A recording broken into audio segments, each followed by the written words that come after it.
As you see, I got this, I decided to make this more like a fake comic panel instead of just one page drawing. As you can see, I changed the anatomy a lot on this one from how it was in the other, when I was sketching it in the other video. So, but you know, that's what happens when you sketch and draw and stuff like that. You can change things.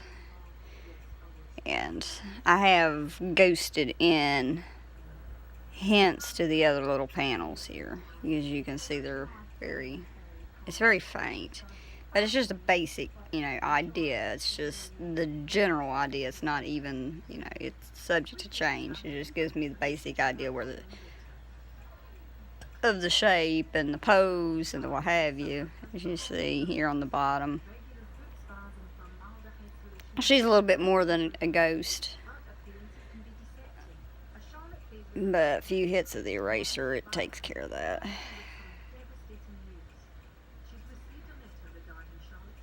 Some of these lines are a little too dark. And you want to watch that if you're just doing really light guidelines and stuff like that, just to give you the basic idea of the shapes and stuff. Don't draw them super dark, because you're just going to have a ton of crap to erase and erase and erase. So it's easier to draw them light. That way you can be done and be gone with them later on. I am a left-handed artist, and I do have to hold the phone while I, draw and make these videos, which makes it sometimes a little taxing and challenging. So a lot of times I ended up talking more than I do art because my setup sucks really bad. But we try to make it work.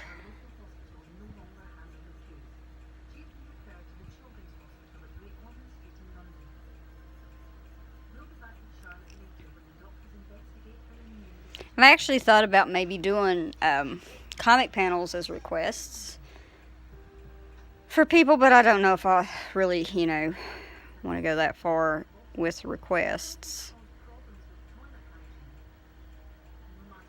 because that could be a little challenging. Well, it would be challenging, but it would probably be a little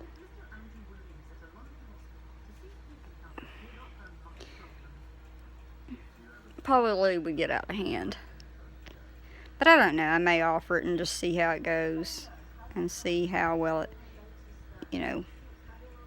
community reacts to it.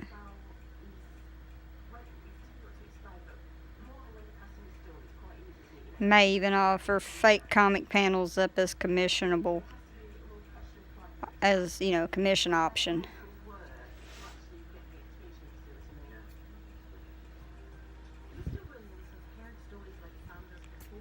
And of course I do all commissions on high-end supply, with high-end supplies, Bristol paper, etc. Prisma pencils, I don't use cheap stuff when I do your orders.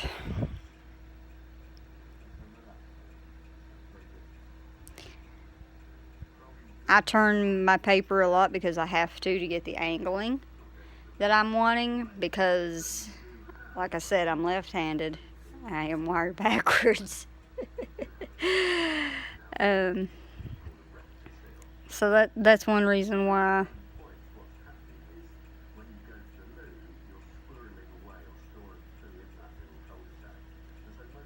and I'm having to hold the phone with one hand and I'm drawing with the other, and it's fun stuff.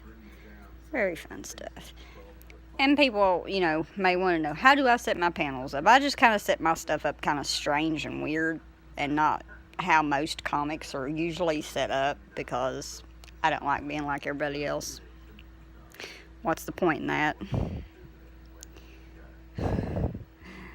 So I make mine somewhat different. And sometimes my panels don't all flow and go together, and that's okay, because sometimes I don't want them to. Sometimes I want them to tell a story, but maybe different stories instead of just one continuous. If that makes any sense at all.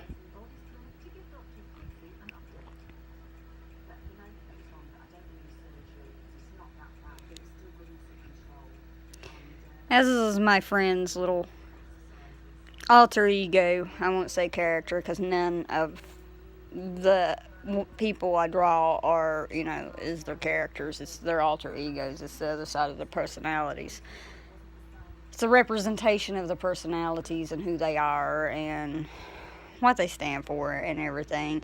And every one of them matches the actual individual in life. This is the crazy thing about it. So my best friend, who is this little gal here, she's a little red fox. A little sassy, crazy.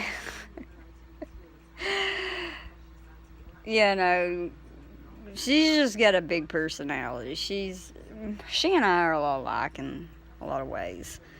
And in a lot of ways we're different as well.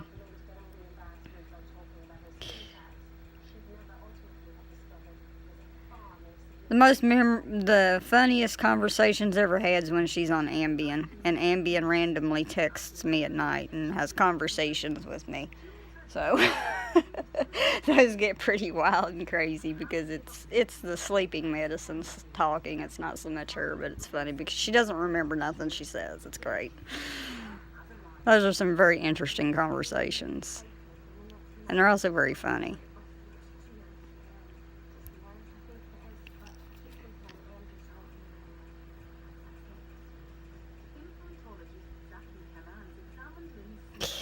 The Rottweiler, he's always portrayed as a very laid back individual. He's kind of easygoing. He always tries to look to the best of everything, and that's because who he represents in real life is exactly that way. But if you piss him off, he's got a temper and a half, and the actual dude is like that too. So I mean, it's and Precious. Precious is based off of somebody who I view as my adopted son. I mean, he's not blood, I'm not his mom or nothing like that, but I see him like the child I never had. And so his little alter ego is so much like him. It's crazy. Because he's a very hyper, social butterfly fella.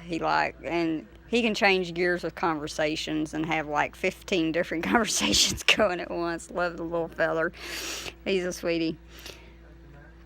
But everybody, right down to the bloodhound that I draw, they all match their actual people that I actually know in real life. And how their alter egos is exactly how they are in life. It's just so fitting and funny.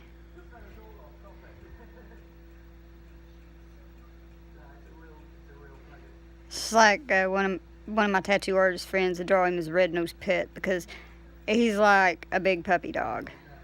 And he reminds me so much of a pit bull, and he has that personality. So it's so fitting for him just to be that. I mean, it clicks with him.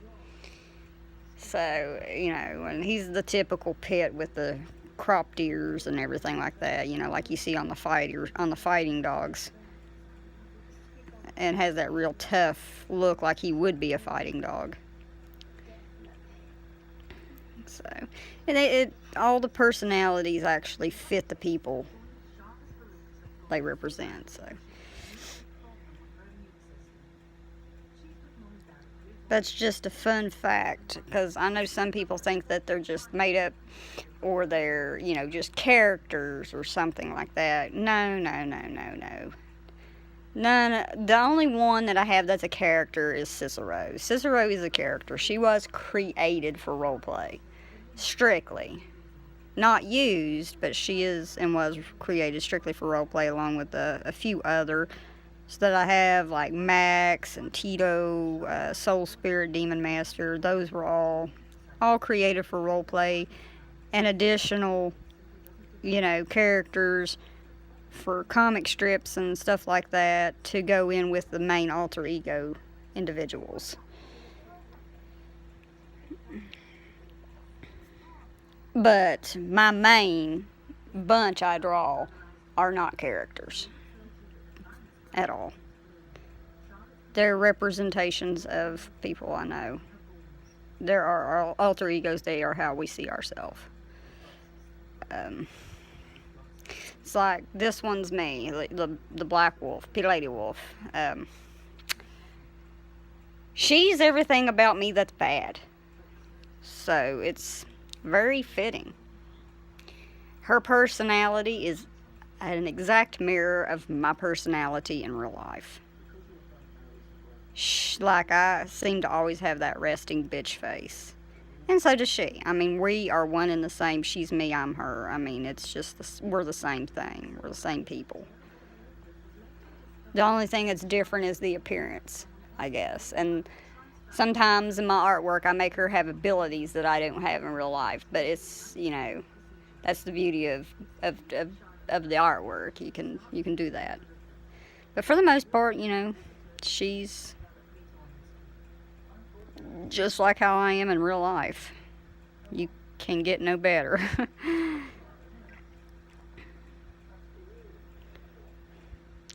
And it's just like my friend's little fox. It's just like her in real life. She's a very super protective mama.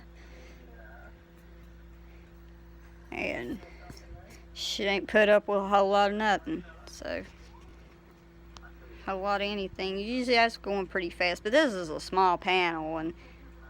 And I know she probably doesn't look very foxish. But I'm trying to make her look evil. So, to do that, I'm exaggerating the muzzle some, because I know actual foxes, you know, I know she actually looks wolf-like, and I know that she does. In some of my art, she looks exactly how a fox should, and some of it, people say she looks more wolfish. But it's usually when I try to draw her evil, she ends up coming looking more wolfish when I try to do her evil. And I don't know why that is. I think it's because I make her mouth more, you know, wide and more drawn back and stuff like that. So it makes an already short muzzle look longer, giving her that more wolf-like appearance when really, you know, she doesn't really have it. It's just the illusion because of the mouth. As you can see, her mouth like goes back to here. And normally it would be probably about right there. So the muzzling is about right. Keep in mind, I'm not using any references. I'm doing this out of my head, too. So there are some, you know, anatomical errors, I'm sure.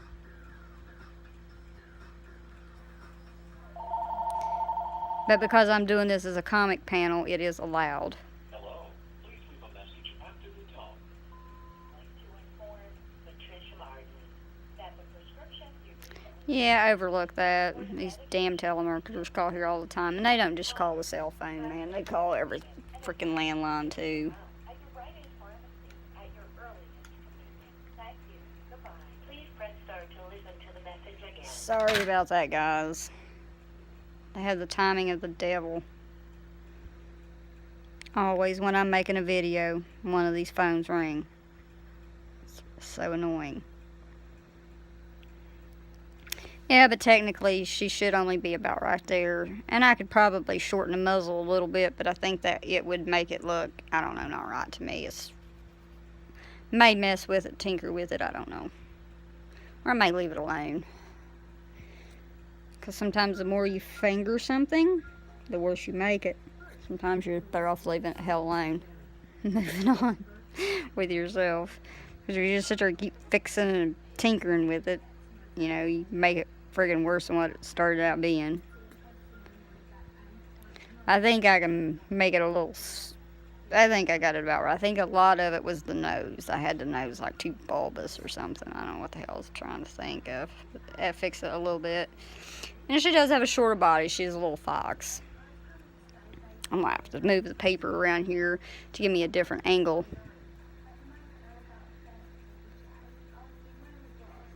And foxes usually aren't overly floofy either, but she likes me drawing her really fluffy, so... And sometimes her alter ego has a rainbow tail because she likes colors. She really loves color. So sometimes she has a